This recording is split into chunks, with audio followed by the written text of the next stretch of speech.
नमस्कार। प्रांजल ज्ञान गंगा में आप सभी का स्वागत है।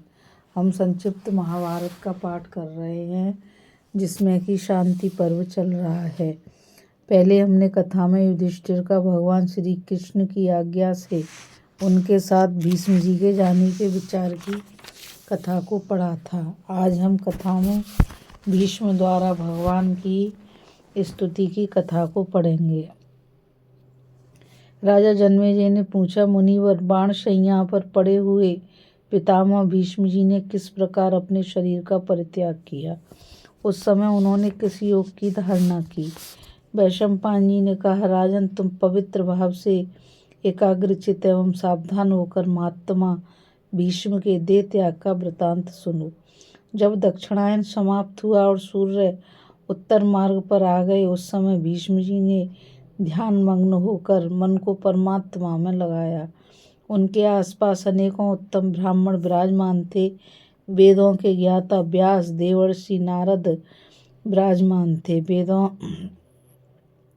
देवस्थान वातस्य, अश्मक, सुमंतु, जैमिनी, पैल, शाडिल्य, देवल, मैत्रेय, बृहस्पति, कौशिक, विश्वामित्र, हरित, लोमश, दत्तात्रेय, बृहस्पति, शुक्र, च्यवन, सनत कुमार, कपिल, वाल्मीकि, तुम्बरु, कुरु, मोदगल्य, परशुराम, तृणबिंद, पिप्पलाद, वायु, समरथ, पुलह, कच, कश्यप, पुलस्त्य, क्रतु, दक्ष, पाराशर, मरीचि, अंगरा, काश्य, गौतम, गालव, धौम्य, विभांड, मांडव्य, धौम्र, कृष्णानुभूतिक, उलूक, मार्कंडे, भास्कर और पूरण, ये तथा और भी बहुत से सौभाग्यशाली मुनि जो श्रद्धा, शमदम आदि गुणों से संपन्न थे, भीष्म जी को घेरे हुए थे।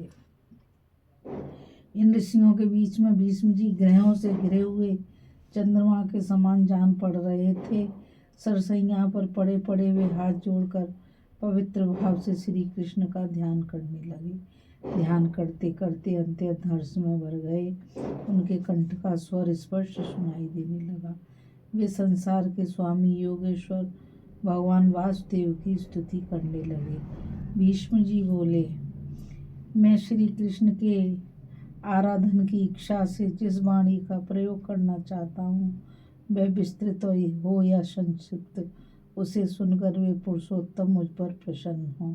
जो स्वतः शुद्ध हैं, जिनकी प्राप्ति का मार्ग ही सर्वदा शुद्ध है, जो सबसे विलक्षण हंस स्वरूप हैं और प्रजाओं का पालन करने वाले परमेष्टि हैं, उन परमात्मा की मैं शरण लेता हूँ। संपूर्ण जगत को धारण करने वाले श्री हरि परब्रह्म परमात्मा हैं। उनका ना आदि है ना अंत है। उन्हें ना देवता जान पाते हैं, ना ऋषि। एकमात्र वे नारायण ही सबको जानते हैं।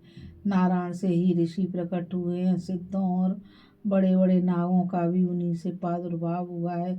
देवता और देवर्षि भी उन्हीं से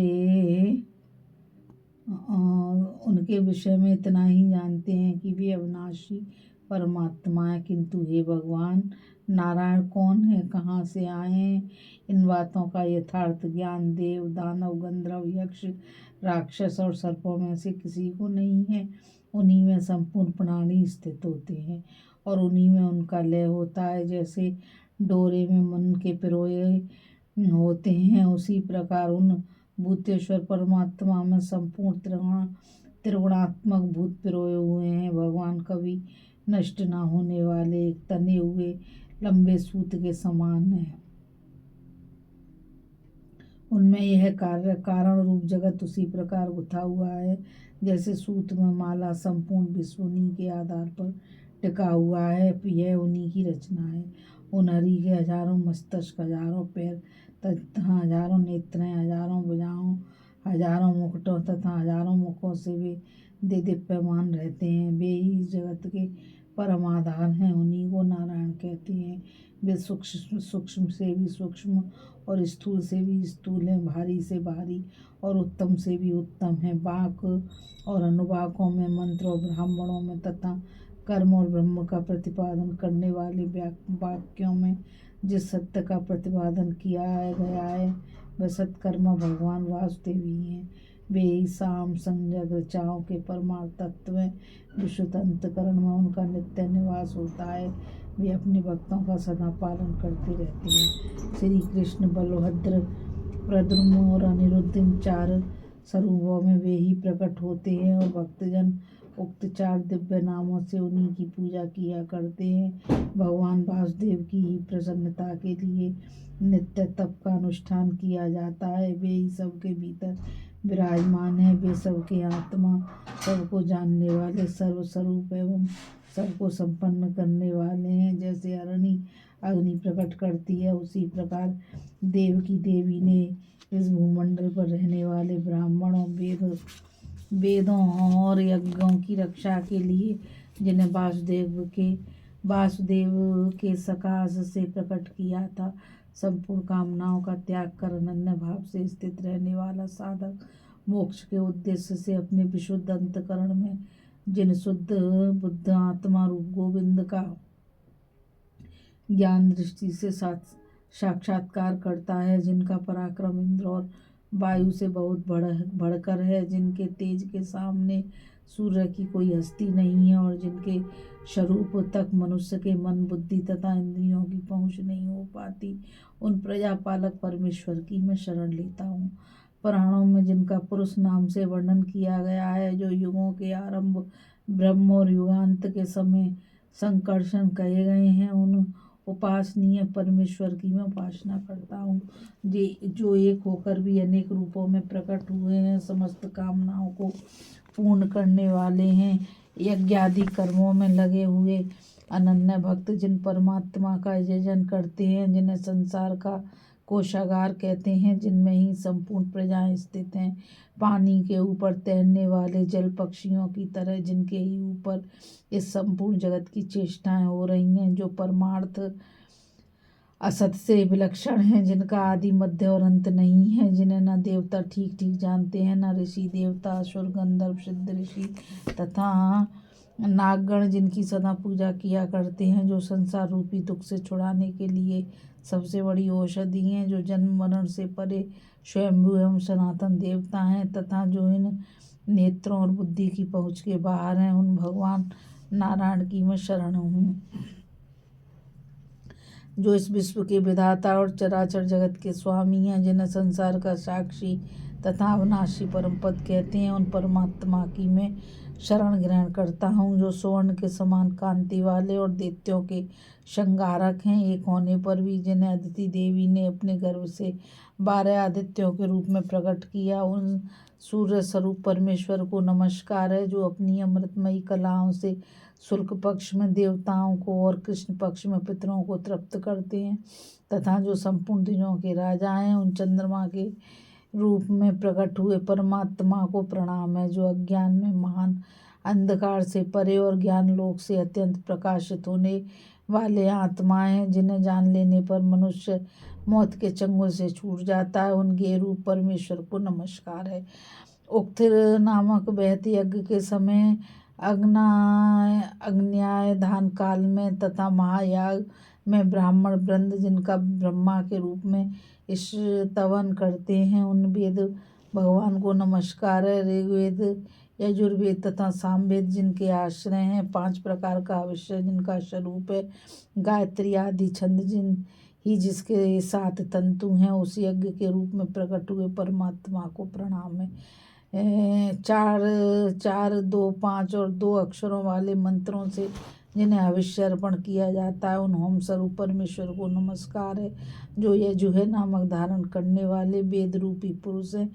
गायत्री आदि छंद जिनके हाथ पैर आदि अव्यय हैं, यज्ञ जिनका मस्तिष्क है, तथा रथंतर और बृहत नामक सामी जिनकी सात्वना भरी वाणी है, उन स्त्रोत रूपी भगवान को प्रणाम है, जो 1000 वर्षों में पूर्ण होने वाले प्रजापतियों के यज्ञ में सोने की पाँख वाले पक्षी के रूप में प्रकट हुए थे। उन हंस रूप धारी परमेश्वर को प्रणाम है। पदों के समूह जिनके अंग हैं, संधि जिनके शरीर की जोड़ है, स्वर और व्यंजन जिनके लिए आभूषण को काम देते हैं, तथा जिन्हें दिव्य अक्षर कहते हैं, उन परमेश्वर को वाणी के रूप में नमस्कार है, जिन्होंने तीनों लोगों का हित करने के लिए यज्ञ में 12 का स्वरूप धारण करके इस पृथ्वी को रसातल से ऊपर उठाया था, उन वीर स्वरूप भगवान को प्रणाम है, जो अपनी योग माया का आश्रय लेकर शेषनाग के 1000 फनों से बने हुए पलंग पर शयन करते हैं। उन इंद्रा स्वरूप परमात्मा को नमस्कार है, जिनका सारा व्यवहार केवल धर्म के लिए ही है। उन बस में की हुई इंद्रियों के द्वारा जो मोक्ष के साधन भूत वैदिक उपायों से काम लेकर संतों की धर्म मर्यादा का प्रसार करते हैं, उन सतस्वरूप परमात्मा को नमस्कार है, जो भिन्न भिन्न धर्मों का आचरण करके अलग अलग उनके फलों की इच्छा रखते हैं। ऐसे पुरुष पृथक धर्मों के द्वारा जिनकी पूजा करते हैं, उन धर्म में भगवान को प्रणाम है। जिस अनंग की प्रेरणा से संपूर्ण अंगधारी प्राणियों का जन्म होता है, जिससे समस्त जीव उन्मत्त हो उठते हैं, उस काम के रूप में प्रकट हुए परमेश्वर को नमस्कार है, जो स्थूल जगत में अव्यक्त रूप से विराजमान है। बड़े बड़े महर्षि जिसके तत्व का अनुसंधान करते हैं, जो संपूर्ण क्षेत्रों में क्षेत्रज्ञ के रूप में बैठा हुआ है, उस क्षेत्र रूपी परमात्मा को प्रणाम है, जो जागृत स्वप्नों और सुषुप्ति अवस्थाओं के भेद से त्रिविध प्रतीत होते हैं। गुणों के कार्यभूत 16 विकारों से आवृत्त होने पर भी अपने स्वरूप में ही स्थित हैं। सांख्य मत के अनुयायी जिन्हें उक्त 16 विकारों के साक्षी और उनसे निर्लिप्त 17वां तत्व पुरुष मानते हैं, उन सांख्य रूप परमात्मा को नमस्कार है, जो नींद कर जीत कर प्राणों पर विजय पा चुके हैं और इंद्रियों को अपने वश में करके शुद्ध सत्व में स्थित हो गए हैं। ये निरंतर योगाभ्यास में लगे हुए योगी जन समाधि में जिनके ज्योतिर्मय स्वरूप का साक्षात्कार करते हैं, उन योग रूप परमात्मा को प्रणाम है। पाप और पुण्य का क्षय हो जाने पर पूर्व जन्म के भय से मुक्त हुए शांत चित्त सन्यासी जिन्हें प्राप्त करते हैं, उन मोक्ष रूप परमेश्वर को नमस्कार है। सृष्टि के 1000 युग बीतने पर प्रचंड ज्वालाओं से युक्त प्रलयकालीन अग्नि का रूप धारण कर जो संपूर्ण प्राणियों का संहार करते हैं, उन उग्र रूपधारी परमात्मा को प्रणाम है। इस प्रकार संपूर्ण भूतों का भक्षण करके जो इस जगत को जल में कर देते हैं और स्वयं बालक का रूप धारण कर अक्षयवट के पत्ते पर शयन करते हैं, उन माया में बाल मुकुंद को नमस्कार है, जिस पर यह विश्व टिका हुआ है।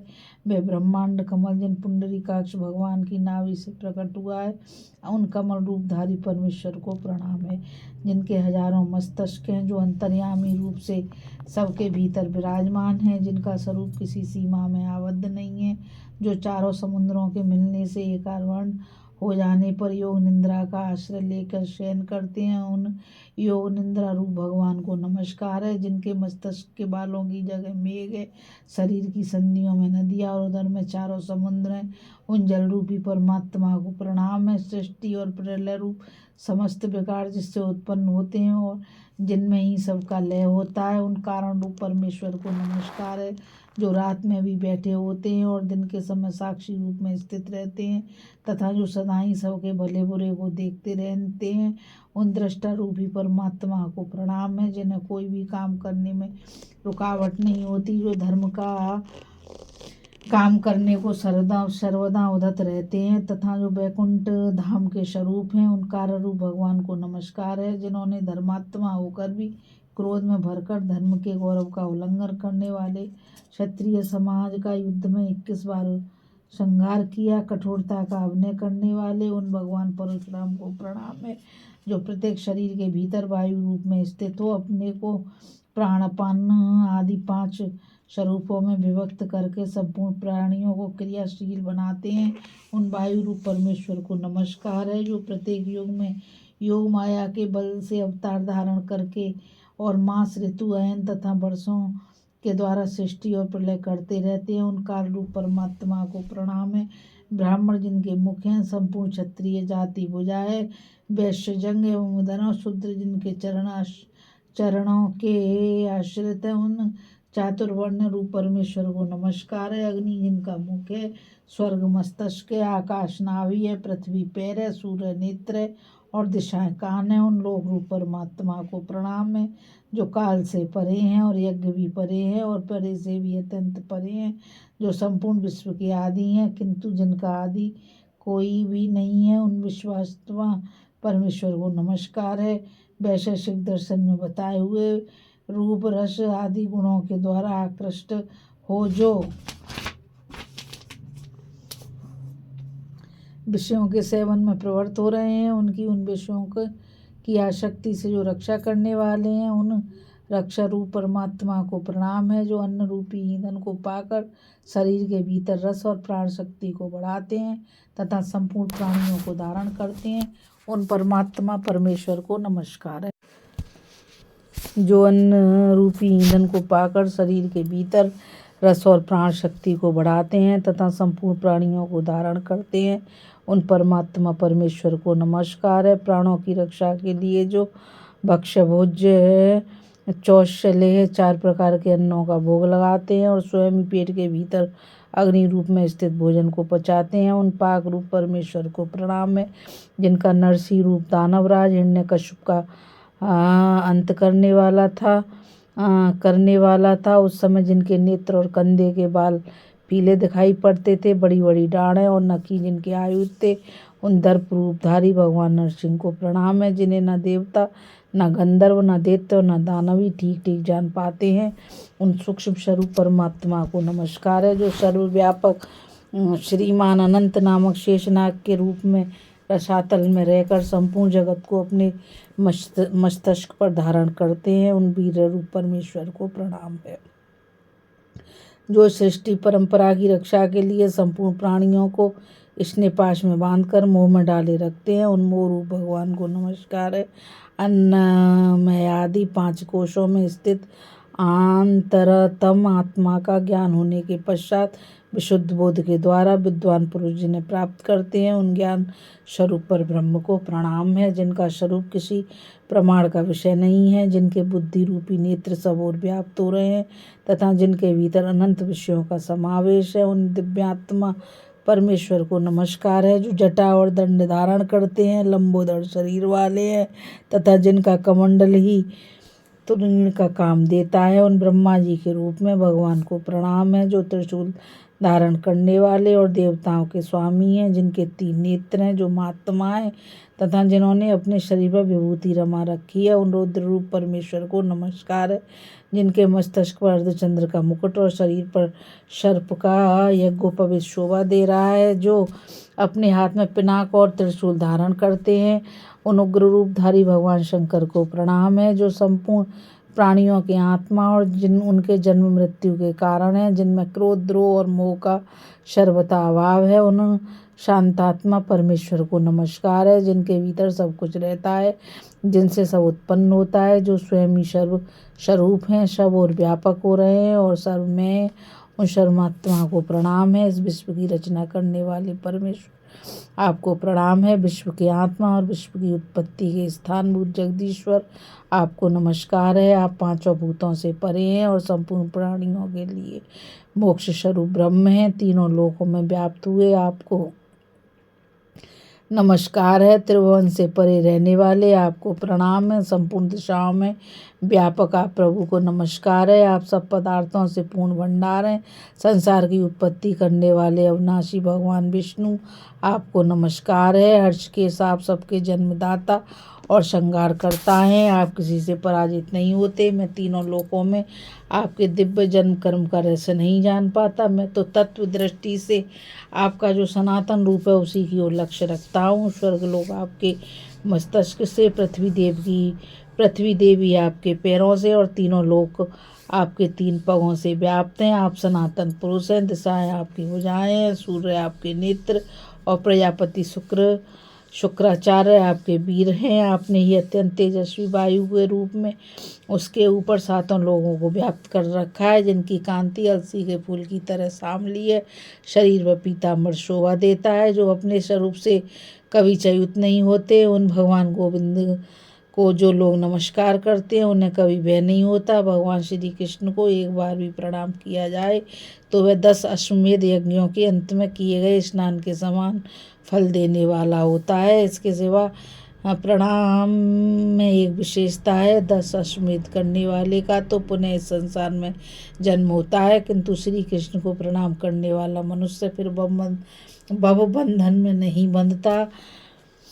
जिन्होंने श्री कृष्ण भजन का ही व्रत ले रखा है, जो श्री कृष्ण का निरंतर स्मरण करते हुए ही रात को सोते हैं और उन्हीं का स्मरण करते हुए सवेरे उठते हैं, वे ही श्री कृष्ण स्वरूप होकर उनमें इस तरह मिल जाते हैं जैसे मंत्र पढ़कर हवन किया हुआ घी अग्नि में मिल जाता है। जो नरक के भय से बचाने के लिए रक्षा गृह का निर्माण करने वाले और संसार रूपी सरता की भंवर से पार उतारने के लिए काठ की नाव के समान है, उन भगवान विष्णु को नमस्कार है। जो ब्राह्मणों के प्रेमी तथा गौर ब्राह्मणों के हितकारी हैं, जिनसे समस्त विश्व का कल्याण होता है, उन सच्चिदानंद स्वरूप भगवान गोविंद को प्रणाम है। हरि ये दो अक्षर दुर्गम पथ में संकट के समय प्राणों के लिए राह कवच के समान है। संसार रूपी रोग से छुटकारा दिलाने के लिए औषध के तुल्य हैं तथा सब प्रकार के दुख शोक से उद्धार करने वाले हैं। जैसे सत्य विष्णु में हैं, जैसे सारा संसार विष्णु में है, जिस प्रकार सब कुछ विष्णु में है, उस प्रकार इस सत्य के प्रभाव से मेरे सारे पाप नष्ट हो जाएं। देवताओं में श्रेष्ठ कमल नयन भगवान श्री कृष्ण, मैं आपका शरणागत भक्त हूँ और अविष्ट गति को प्राप्त करना चाहता हूँ, जिससे मेरा कल्याण हो। वह आप ही सोचिए। जो विद्या और तप के जन्म स्थान है, जिनको दूसरा कोई जन्म देने वाला नहीं है, उन भगवान विष्णु का मैंने इस प्रकार वाणी रूपी यज्ञ से पूजन किया है। इससे वे भगवान जनार्दन मुझ पर प्रसन्न हो। नारायणी पर ब्रह्म है, नारायणी परम तप है, नारायणी सबसे बड़े देवता है और भगवान नारायणी सदा सब कुछ हैं।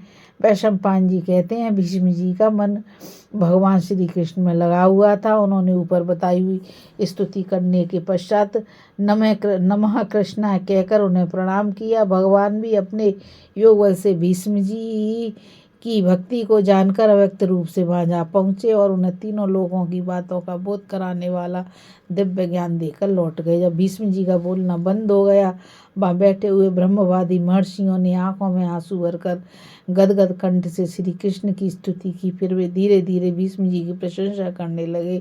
इधर पुरुषोत्तम श्री कृष्ण भीष्म जी का भक्ति भाव देखकर सहसा उठे और तुरंत रथ पर जा बैठे। श्री कृष्ण और सात्यकी एक रथ पर चले, दूसरे रथ पर महात्मा युधिष्ठिर और अर्जुन जा रहे थे, तीसरे पर भीम, नकुल तथा सहदेव, ये तीनों भाई सवार थे। कृपाचार्य युवतसु और संजय भी अपने अपने रथ पर बैठकर भीष्म जी के पास चले गए। उस समय बहुत से ब्राह्मण मार्ग में पुरुषोत्तम भगवान श्री कृष्ण की स्तुति कर रहे थे और भगवान प्रसन्नतापूर्वक उसे सुनते जा रहे थे। कुछ लोग हाथ जोड़कर भगवान के चरणों में प्रणाम करते और कुछ वे उन्हें आनंदित करते हुए चले जा रहे थे। इस कथा में बस इतना ही। अभी हम कथा में भीष्म जी द्वारा भगवान की स्तुति की कथा को पढ़ रहे थे। अब हम आगे कथा में परशुराम जी का चरित्र की कथा को पढ़ेंगे। इस कथा में बस इतना ही। मुझ गीता रावत को आज्ञा दीजिए और मैं आप सभी से यही कहना चाहूँगी, इस चैनल को ज़्यादा से ज़्यादा लाइक, शेयर और सब्सक्राइब कीजिए ताकि यह मूल्य ज्ञान अधिक से अधिक लोगों तक पहुँच सके। कल फिर मिलेंगे एक नई कथा के साथ। राधे राधे, जय श्री कृष्ण, नमस्कार।